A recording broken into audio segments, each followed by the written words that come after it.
মম kitchen থেকে আপনাদের সবাইকে নমস্কার।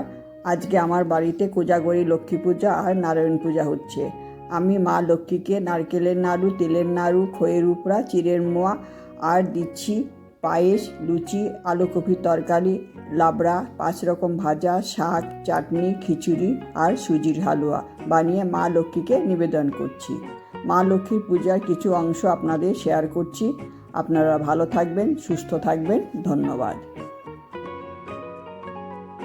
ॐ